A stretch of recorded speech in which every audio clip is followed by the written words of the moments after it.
फिर एक बार, system and basic of accounting, Saturday को एक टेस्ट रहेगा इस चैप्टर से रिलेटेड और प्रोविजन एंड रिजर्व से रिलेटेड। किसे किसे? प्रोविजन एंड रिजर्व, और चैप्टर ये रहेगा, है ना। एमसीक्यू का टेस्ट रहेगा। अटेंडेंस कंपलसरी है, एब्सेंटेज नॉट अलाउड। अगर एब्सेंट हुए तो 50 रुपीज फाइन, 50 रुपीज फाइन, है ना, चलेगा। उसका वो अधिका है, उसका जो डांट सुनने को सुन गए, सुनो गाँव वालों। Double entry system was originated in 15th century. कब हुआ था? 15th सेंचुरी में। ओके, एक मिनट दो मिनट को। तुरंत बुक है ना, आई मीन सीट है ना, जो नहीं है वो तो उसका गलती है।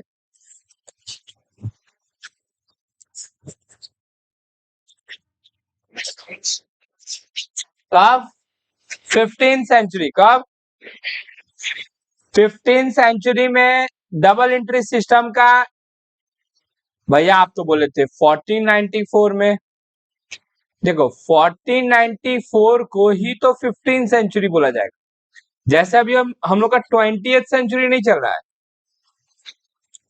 समझ में आया क्या बोले? मैंने 20 खत्म हो गया है, 21वां आने वाला है। उसी तरह 1494 मतलब 14 खत्म हो चुका है और 6 साल बाद 15 आ जाएगा, समझ में आया? तो 15th सेंचुरी। कब? 15th century. The double entry system was originated in, इतना तो हम पढ़ाई थे। The double entry system is introduced by Luca Pacioli.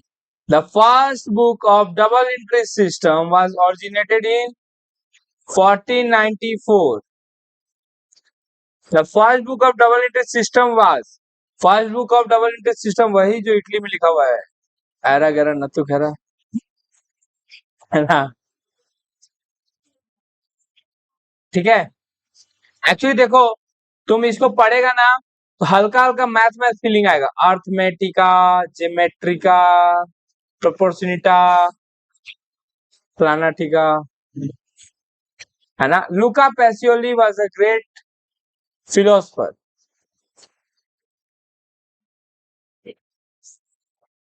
कौन बोला great accountant?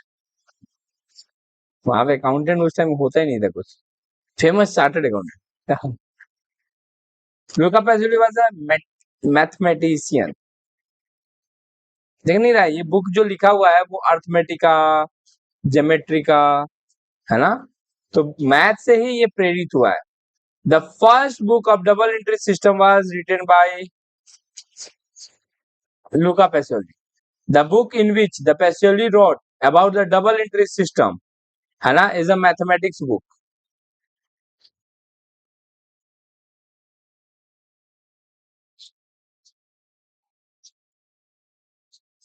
Luca Pacioli use the term debit as, ना, डेबिटो एंड क्रेडिटो। The father of accountancy is, यही देखो आता है ना। तो उसके बाद क्या है? Paseo book was translated into English by huge old castor. The huge old castor translate Pacioli book into English in 1544। 15, the book English system of bookkeeping, English system of bookkeeping is written by, कौन लिखा था इसको? Edward zone. The book in which the use of cash book, purchase book, sales book and trial balance was discussed, है ना, is called Introduction English System of Bookkeeping। English System of Bookkeeping, उस book का नाम क्या रखा गया? English System of Bookkeeping। चलेगा। फिर क्या है, the book which is use of cash book, purchase book, sales book, trial balance discussed by Edward Jones. The book English system of book keeping was published in, कब publish हुआ था, 1785 में। ये एकदम बेसिक है। The two accounts are involved with each transactions. It is a, हर एक transaction का objective है या फंडामेंटल प्रिंसिपल है, ऑब्जेक्टिव नहीं है। क्या है, फंडामेंटल प्रिंसिपल है कि हर एक एंट्री में दो अकाउंट होगा ही होगा, इसका कोई दो राय ही नहीं है। दिख रहा है ना तुम लोग को। In double entry system, one account affect the another account in opposite way. In opposite way. फिर क्या दिया हुआ है, the basis of double entry system is dual aspect concept. Which of the following is not a limitation of double entry system? कौन सा इसमें से double entry system का लैक ऑफ फ्लेक्सिबिलिटी, लेबोरियस होता है या कॉम्प्लेक्स होता है या एक्सपेंसिव है? Which one of the following is not an advantages of double entry system? कौन सा इसमें से डबल एंट्री सिस्टम का क्या नहीं है, एडवांटेजेस नहीं है, इजीली अंडरस्टैंडेबल पॉसिबल है? साइंस वाले को ब्लॉक लगाओ, उन लोगों को लगता है कॉमर्स बहुत इजी है। The system of recording transaction according to dual aspect concept, है ना, is double entry system. The modern accountancy was originated in 1494। यहाँ तक पूरा थ्योरेटिकल था, है ना। फिर थ्योरेटिकल पार्ट आएगा आधा घंटा के बाद, है ना। मैंने अभी यहाँ से प्रैक्टिकल पार्ट होता है। इस प्रैक्टिकल को करने के लिए प्रीवियस ईयर का थोड़ा सा रिवीजन करना जरूरी है। क्या याद है कि हम लोग क्या पढ़े थे, क्या ऐड होता है, क्या लेस, एक बार के लिए दोहराते हैं कि अगर कोई भी पेमेंट दिया हुआ है या रिसीव दिया हुआ है, दिख रहा है तुम लोग को, कुछ भी एक फिगर ले लो, लेट सपोज 1 लाख, इसके साथ ऐड होता है ओपनिंग एडवांस, एडवांस का दूसरा नाम प्रीपेड, उसी का तीसरा नाम, कुछ भी बोले बतियाइए, ओपनिंग ऐड होता है, क्लोजिंग माइनस होता है ना। ठीक उसी तरह आउटस्टैंडिंग के केस में ओपनिंग आउटस्टैंडिंग लेस होता है ना। और क्या होता है बोलो, ओपनिंग आउटस्टैंडिंग लेस होता है, ओपनिंग एक्रूड लेस होता है, ड्यू लेस होता है, क्रेडिटर लेस होता है, ऐड होता है क्लोजिंग आउटस्टैंडिंग, क्लोजिंग एक्रूड और क्लोजिंग ड्यू। ये चार चीज हमेशा तुमको याद रहना चाहिए, कभी भी सवाल के लिए बात नहीं कर रहे हैं, ऐसा कैश बेसिस से एक्रूअल बेसिस जाने के टाइम में, है ना, हमको ये सब चीजों का क्या करना पड़ेगा, ध्यान देना पड़ेगा। बोला है कि अगर ये जो अमाउंट है, कौन, 1 लाख, अगर हमसे पूछता कि कैश बेसिस पे कितना इनकम होगा, तो आंसर विल बी 1 लाख। अगर पूछता एक्रूअल बेसिस पे कितना इनकम होगा, तो ये सारा एडजस्ट करने के बाद जो फिगर आता वो होता है एक्रूअल बेसिस का इनकम। कौन से बेसिस का इनकम, बस इतना ध्यान चलेगा।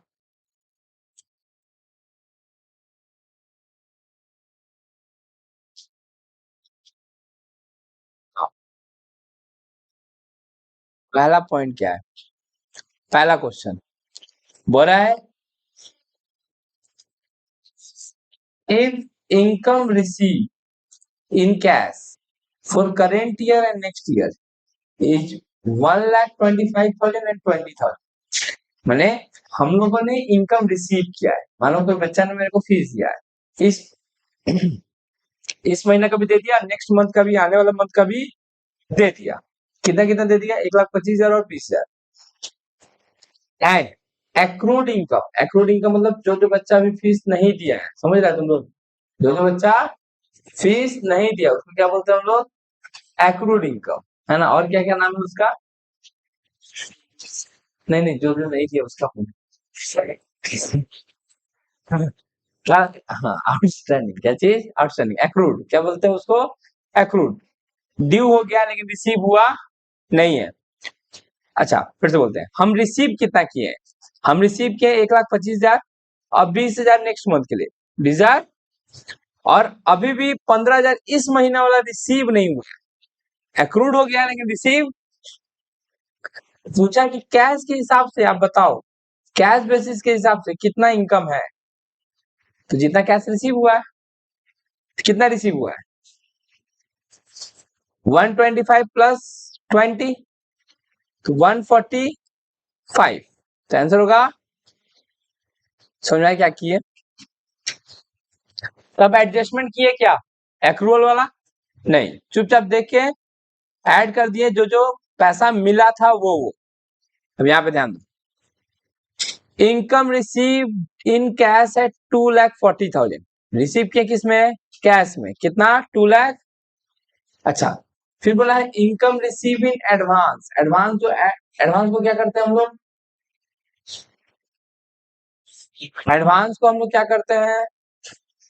बैठो बैठो 2 मिनट। एडवांस को हम लोग क्या करते हैं?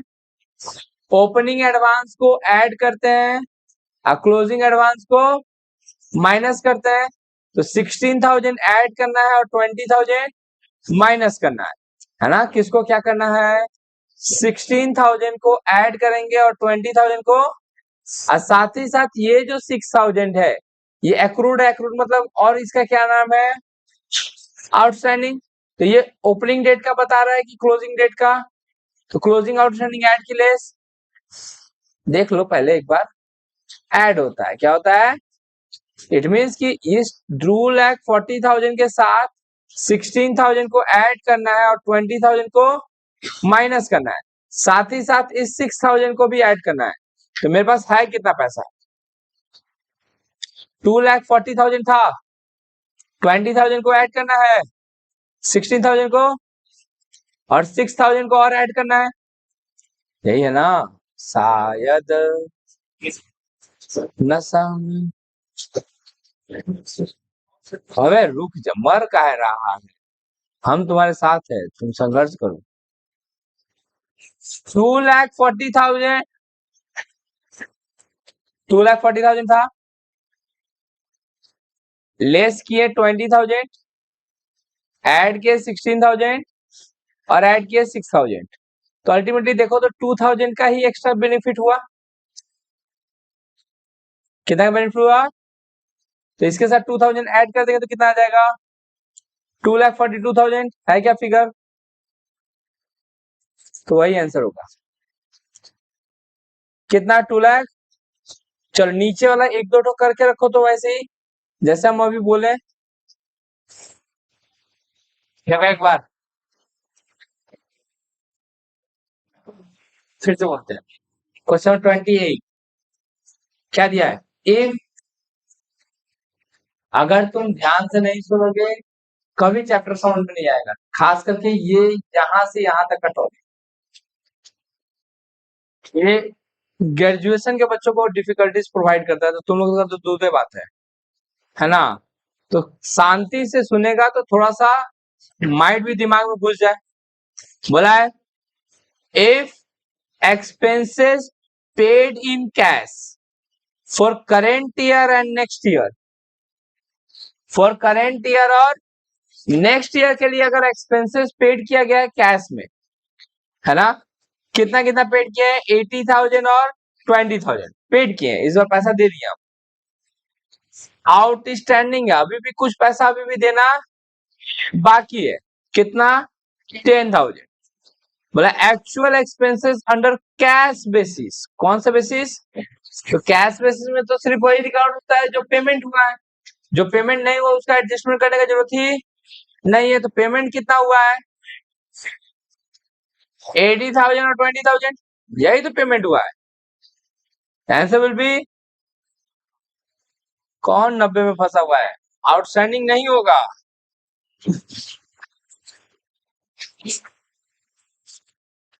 ओके, फिर क्या है?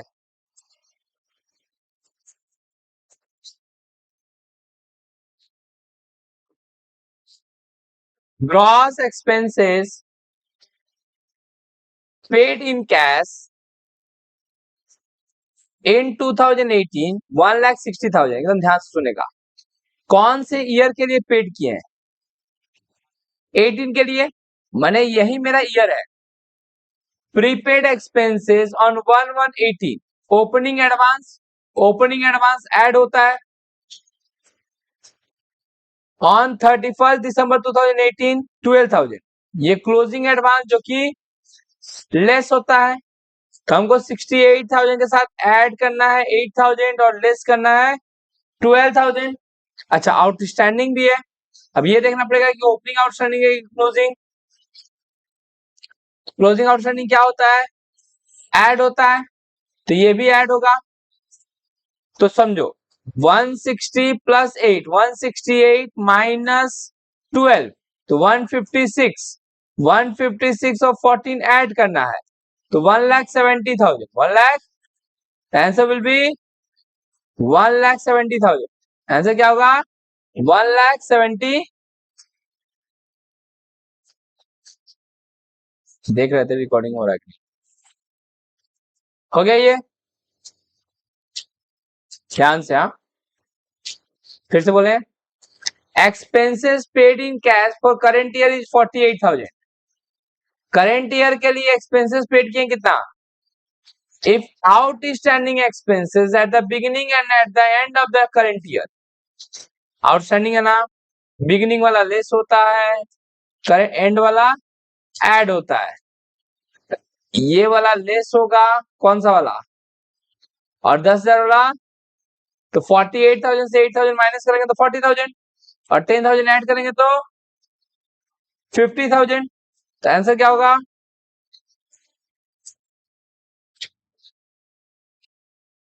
Expenses paid in cash, expenses paid in current year is 1,48,000। ठीक है ना, फिर से बताएंगे ना, रिकॉर्डिंग नहीं था ना उस टाइम। अच्छा, 1,48,000 पेड किए। If prepaid expenses at the beginning and at the end, beginning वाला ऐड होता है, एंड वाला माइनस होता है। प्रीपेड है ना, तो बिगिनिंग है 12,000 ऐड होगा, और 20,000 माइनस होगा, तो वापस से आ जाएगा तुम्हारा कितना? 140 पे। यही था ना, 12 है 20 लेस, 1,40,000। अच्छा, क्या दिया देखो, इंक, ये कुछ नहीं दिया। Income receive in cash, receive किए कितना? 360। एक्रूड इनकम माने आउटस्टैंडिंग, आउटस्टैंडिंग का बिगिनिंग क्या होता है? आउटस्टैंडिंग का बिगिनिंग लेस होता है। क्या होता है? लेस होता है, और एंड ऐड होता है। माने ये वाला लेस होगा और ये वाला ऐड होगा, तो कहीं ना कहीं माइनस वाला ज्यादा बड़ा है ना, तो 10,000 माइनस हो जाएगा इसमें से। 360 है, तो उसमें से 24 माइनस करेंगे, तो बचेगा 336, ऐड करेंगे 40, तो 3,50,000। आंसर होगा 3,50,000।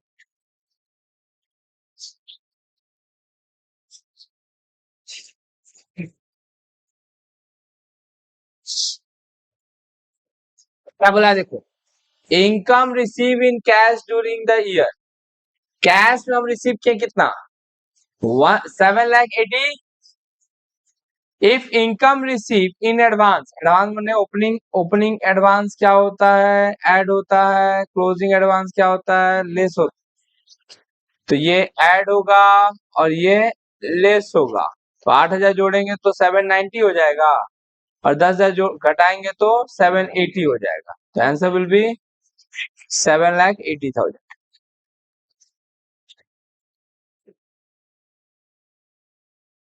ये थोड़ा सा अच्छा है, थोड़ा सा अच्छा है, मतलब और अच्छा आएगा इससे। देखो, बोला income receive in cash is for 2018 is 2,74,000। Zero, तुम अपना जवान पे कंट्रोल रखेगा। हाँ, अभी कुछ नहीं बोला, उस टाइम बहुत कुछ बोला था। हाँ, बोल दिए तुमको। कितना रिसीव किया कैश में? 272। कितना? Out of which 12,000 was receive for 2017। ठीक है, हम टोटल रिसीव किए हैं 2,72,000, जिसमें से नेक्स्ट ईयर के लिए या फिर पिछले ईयर के लिए कितना है? 12,000। ठीक है। अच्छा, इस महीना में हम एक्सपेंसेस पेड भी किए हैं, खर्चा दिए भी है। ये क्या है? ये इनकम है। ये क्या है? तो हमारा इनकम कैश में रिसीव हुआ 272, जिसमें से 12,000 कब का है? 2017 का। मतलब इस ईयर का कितना है अगर ध्यान दे तो? 260। अगर हम उसको तोड़ना चाहें तो अभी जरूरत नहीं पड़ेगा शायद। एक्सपेंसेस पेड किए हैं 72,000, जिसमें से 10,000 जो है नेक्स्ट ईयर के लिए। किसके लिए? तो कहीं ना कहीं इस साल के लिए कितना है?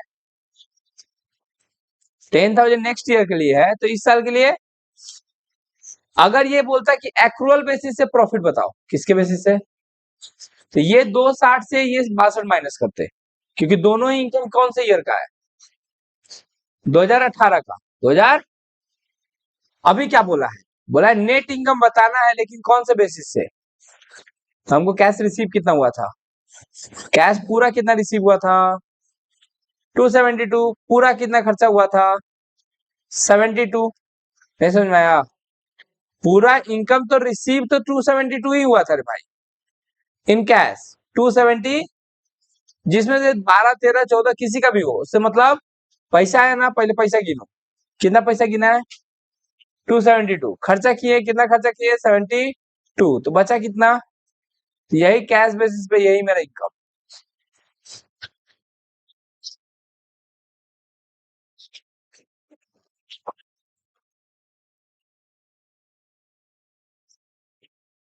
हाँ बोला, देखो, income receive in cash for 2018 160 and for 19 20।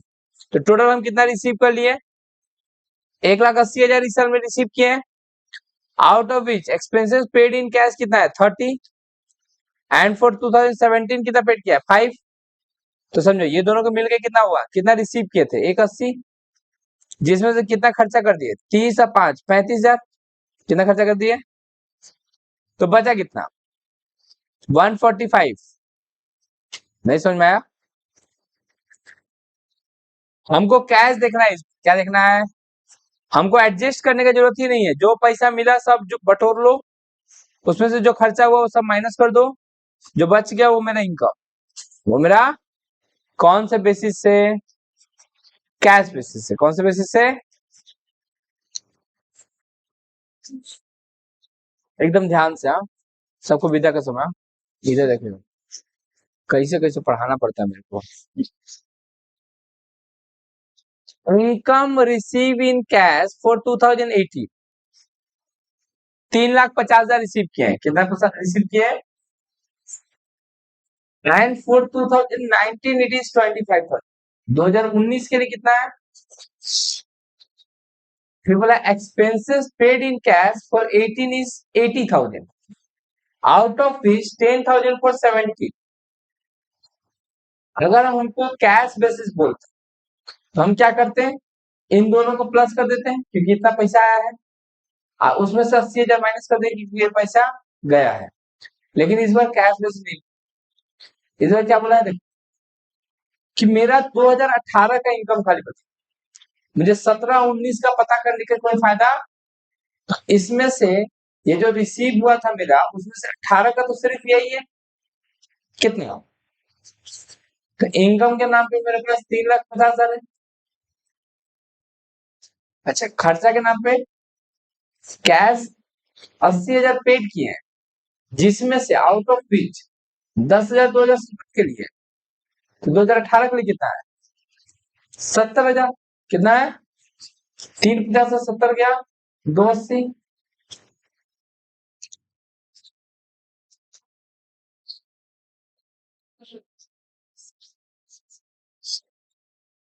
मैं समझ में चलो आया तो उसके बाद 37 से लेके 42 तक 40 तक बनाओ प्रैक्टिकल बनाओ practical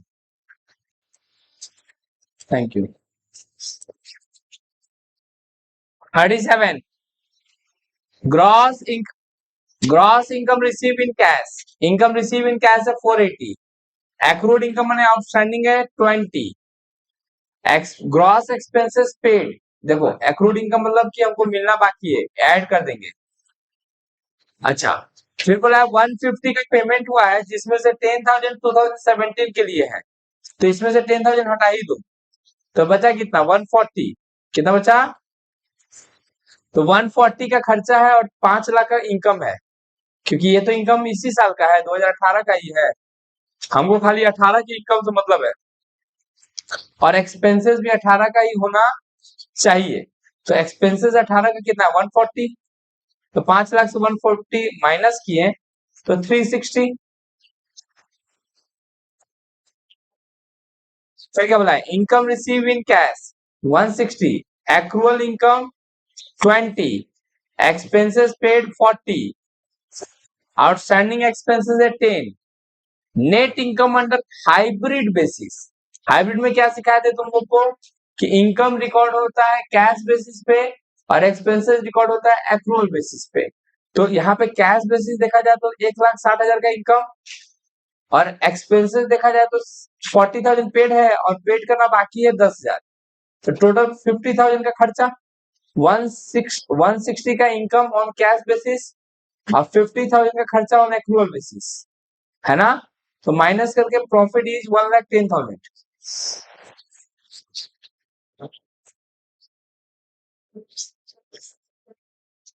mister Joydeep decided to maintain अब आ जाओ ओए गाँव वालों देखो mister Joydeep start decided to maintain his books of account systematically अच्छे से करना चाहता है for his newly form business double entry system उसको मेंटेन करना चाहिए the accounting system which is being properly used nowadays is double entry system अब जल्दी जल्दी चलेगा the basis of accounting which is shown true and fair view accrual basis of accounting pick the odd one out है ना देखो वो दोनों accounting system है जबकि ये एक्रूअल बेसिस है क्या है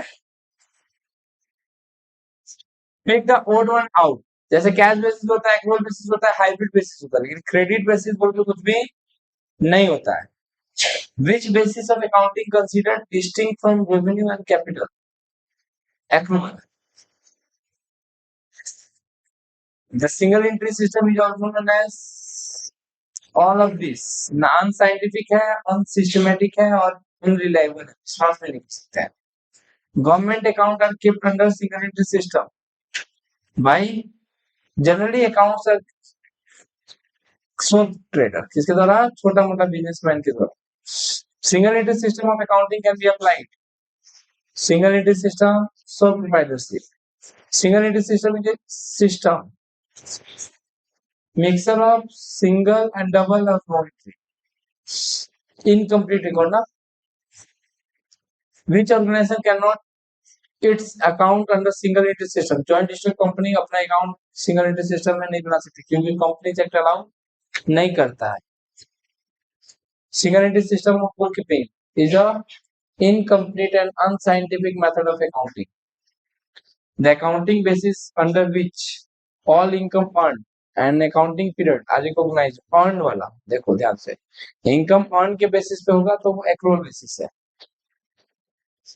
all expenses incurred है ना expenses paid नहीं ये expenses incurred accrual basis and income given recognition under cash basis जब वो रिसीव हो जाएगा तब when it is received all income received in cash in accounting period are given recognition जो रिसीव हुआ वो रिकॉर्ड होगा कैश बेसिस ऑफ अकाउंटिंग में एक्सपेंसेस पेड होगा इन कैश तब रिकॉर्ड होगा तो कैश बेसिस ऑफ अकाउंटिंग में estimations and personal judgement are not required in estimation करने की जरूरत नहीं है कैश बेसिस ऑफ अकाउंटिंग में जो पैसा मिला लिख दो, जो पैसा नहीं मिला मत लिखो। Example of limitation of cash basis of accounting, matching principles को फॉलो नहीं करता है। All incomes of accounting period are given recognition, all income, all, चाहे कैश हो चाहे क्रेडिट हो, accrual basis of accounting. All expenses of accounting period are given recognition, accrual basis of accounting. या फिर बोल सकते हो कि बोथ बी एंड सी। क्यों? क्योंकि हाइब्रिड में तो एक्सपेंसेस एक्रूअल बेसिस पे ही लिखते हैं, यहाँ पे एक्सपेंसेस के बारे में ही पूछा है। समझा तुम लोग? Matching principal is properly followed in the accounting basis which is recognized by the Companies Act, accrual basis. The modern accountancy originated in 1490, in which basis of accounting doctrine of conservatism, accrual basis.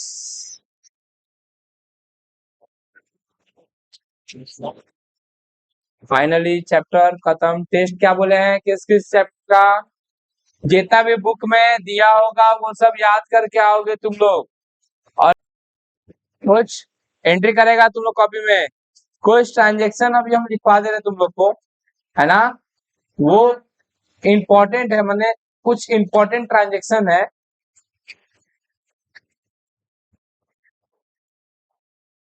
Adjustment entry जिसको बोला जाता है, जो कि general proper में record होता है। कहाँ रिकॉर्ड होता है? डेबुक पढ़ाया ना तुम लोग को, परचेज डेबुक, सेल्स डेबुक, उसका भी एमसीक्यू पढ़ के आओगे। 3 चैप्टर बोल रहे हैं, डेबुक, प्रोविजन एंड रिजर्व और अभी जो पढ़ाए। आ जाओ इधर आओ गाँव वालों, रिकॉर्डिंग हो रहा है।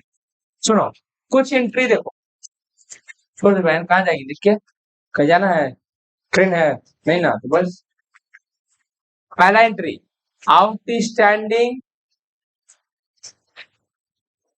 अदिति हाथ छोड़ दो, चुपचाप बैठो, मेरे ऊपर नहीं।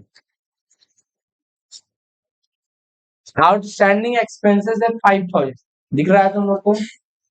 आउटस्टैंडिंग एक्सपेंसेस कितना का है? एंट्री क्या होगा? Expenses account debit to outstanding expenses. ऐसा कभी पढ़ाया था बचपन में, है ना? कितना से? 20। Advance expenses paid ₹20,000। पहले से हम कोई खर्चा पेड करके रखे हैं, ये मेरे लिए अच्छी बात है, खराब बात है? पॉजिटिव है ना, उसका सिर्फ यूज करना बाकी है। क्या करना बाकी है?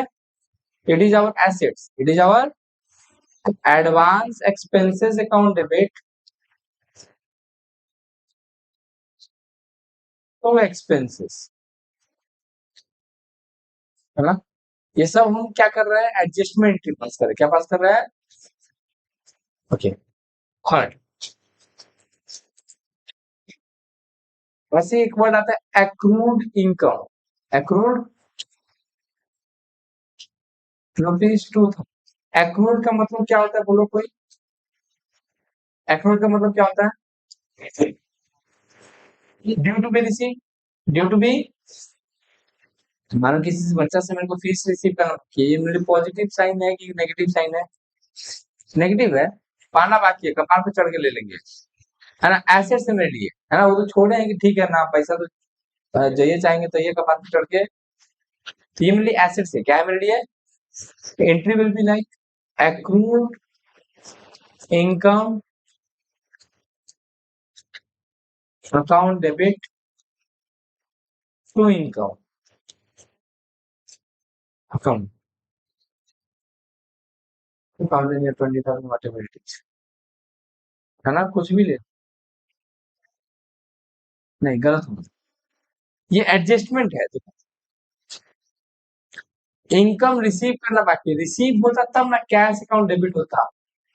अगर तुमसे फीस करना बाकी है तो हम तुमको थोड़ी फीस देंगे, पैसा आएगा जाएगा, कुछ नहीं होगा, ना पैसा आ रहा है ना पैसा चूंकि ड्यू हो चुका है इसलिए हमको रिकॉर्डिंग करना पड़ेगा। क्या करना पड़ेगा?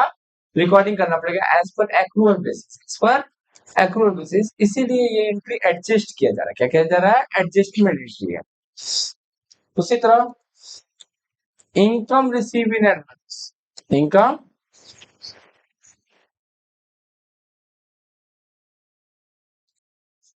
Receive in advance, advance income receive किया है। क्या रिसीव किया है? तो अगर किसी से एडवांस इनकम रिसीव कर लिया तो मेरा लायबिलिटी क्रिएट हो जाता है। क्या क्रिएट हो जाता है? Entry will be like income account debit to advance income, income account debit to advance income. Goods use for personal purpose, क्या होगा एंट्री? क्योंकि गुड्स है लेकिन उसको बेच नहीं रहे हैं, पर्सनल के लिए कर रहे हैं, तो ड्रॉइंग अकाउंट डेबिट। गुड्स तभी सेल लिखते हैं जब बिक्री होता है, otherwise it reduce the value of purchase. क्या करता है ये? परचेज के वैल्यू को कम कर देता है।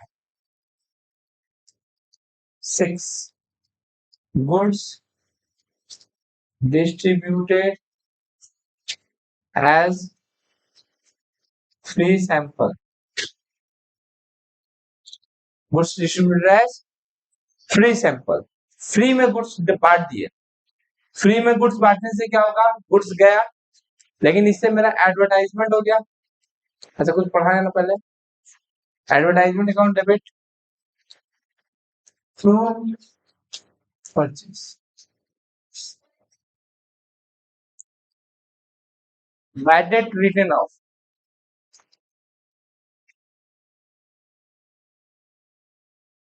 बैड डेट तो मेरा पैसा था वो डूब गया, पैसा था, कौन डुबाया? मेरा कस्टमर।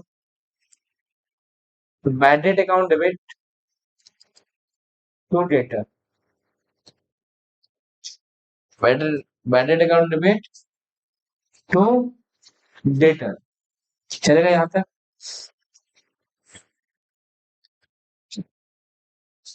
फिर क्या कर रहा है? कॉपी कर रहा है?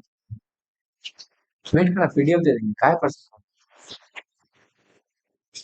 बेचैनी तो तुम्हें भी बचा हुआ है ना। हाँ, कहाँ तक है? Bad date. अच्छा, और क्या हो सकता है? एक ऐसे में एंट्री आता है bad debt recovery, bad debt entry होता है cash account debit to bad debt recovery.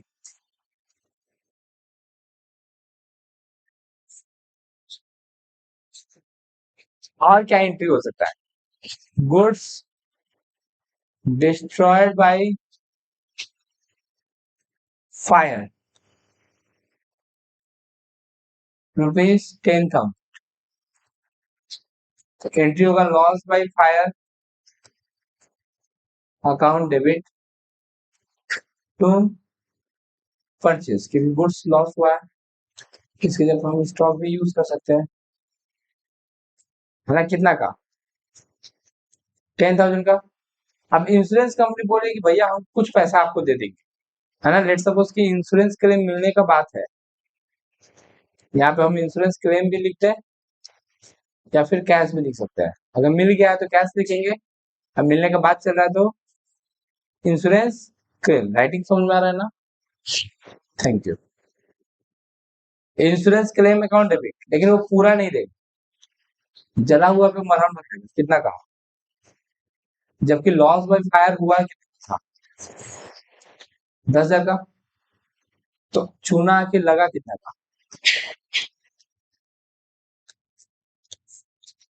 जलेगा तो नहीं समझ में आया? ये दो एंट्री एक बार के लिए समझो कि एक ही ट्रांजेक्शन का है ना? एक ही ट्रांजेक्शन का दो एंट्री अलग अलग। एक होता है ओपनिंग एंट्री, है ना। क्या होता है ओपनिंग एंट्री? जैसे मानो बहुत सारा एसेट्स दे दिया, like land, building, plant, machinery, ये सब मेरा एसेट्स है। और जो भी एसेट्स होता है उसका कौन सा बैलेंस होता है? Assets have debit balance, assets have, मतलब कि ऐसे तुमको क्या किया ना क्वेश्चन में। हाँ जा जी, तो थोड़ा सा जो मानो कि ऐसे करके ना बहुत सारा एसेट्स का नाम दे दिया। मतलब हम जैसे लिखे वैसे नहीं दिया तुमको, ऐसे लाइन से दे दिया, है ना। अब बोला पास ओपनिंग जर्नल एंट्री, क्या बोला? अब होगा क्या? ये जितना भी एसेट्स तुमको लगे, तुमको जितना भी एसेट लगे, क्या क्या एसेट्स होता है? Land, building, plant, machinery, goodwill, कुछ भी। और भी कुछ आता है, हाँ, डेटर, और भी कुछ आता है, स्टॉक, बहुत कुछ है एसेट्स के नाम पे। बहुत कुछ है, जो भी है, जो लाइबिलिटी नहीं है वो एसेट्स है। ये सबको लाइन से डेबिट कर दोगे एक साथ, एक एंट्री में, एक साथ एक ही एंट्री में क्या करते चल जाओगे? डेबिट, है ना। टू, मानो लाइबिलिटी भी कुछ दिया है, creditor, to loan, 5 lakh, 2 lakh, कितना हुआ? 3 लाख, फिर 15 लाख, 4 लाख, 19 दो, 21 3, 24 में से 10 गया, 14, 14 में से लोन लिया 2 का, तो 12 बचा हुआ है। और किस साइड बचा हुआ है, डेबिट में कि क्रेडिट में? तो क्रेडिट में आ जाएगा तुम्हारा कैपिटल अकाउंट। कौन सा अकाउंट? यहाँ पे एक्स्ट्रा में लिखोगे, मानो कैपिटल नहीं दिया हुआ है कैपिटल, तो तुम यहाँ पे एज अ बैलेंसिंग फिगर क्या लिख दोगे? कैपिटल, कितना? 12 लाख, बीइंग ओपनिंग एंट्री, खत्म। नहीं समझ में आया क्या किए? ये जो हम ऐसे एंट्री में पास किए ना, तो प्रॉपर फॉर्मेट खोलेगा, क्या खोलेगा? फॉर्मेट खोल के,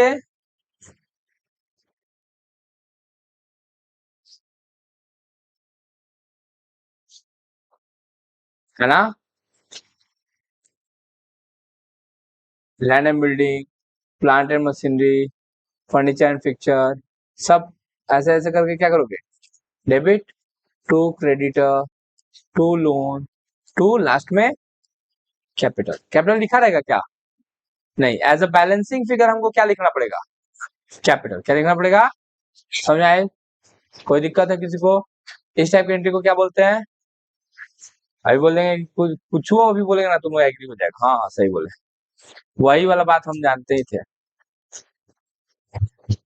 तो ये क्या रहेगा तुम्हारा? पीडीएफ भेज दे रहे हैं ग्रुप में, है ना, होमवर्क रहेगा।